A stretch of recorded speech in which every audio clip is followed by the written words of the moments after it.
I'm Dr. Sarah Fantus, and my role here at Northwestern Medicine is an assistant professor of medicine and the associate program director for the Rheumatology Fellowship. Education has been a challenge, especially recently with the COVID pandemic, and so we've taken everything virtual and actually taken everything nationwide. We proposed a kind of virtual learning experience.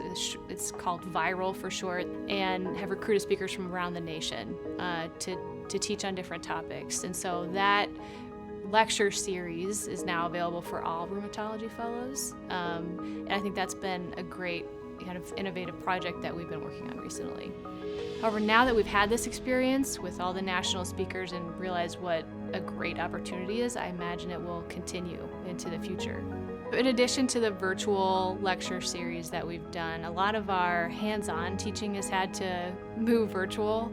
Fellows have their virtual clinics in addition to their in-person clinics, and a lot of our teaching is focused now on how to triage those patients to see who's appropriate for which setting, and then how to do a limited physical exam just in the virtual world.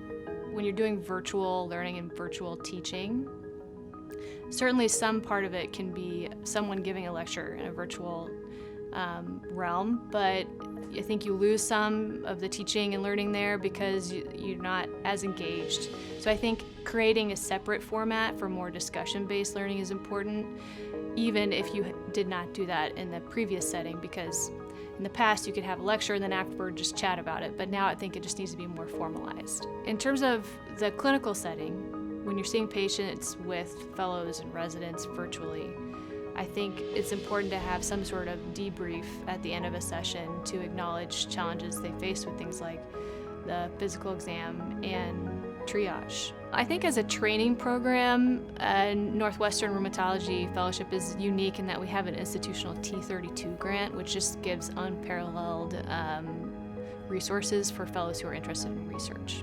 And then in terms of clinical exposure, I think this really unparalleled in terms of what kind of patients our fellows and residents see at this hospital, just because we see patients from all over, and it's good to have exposure to that in your fellowship program.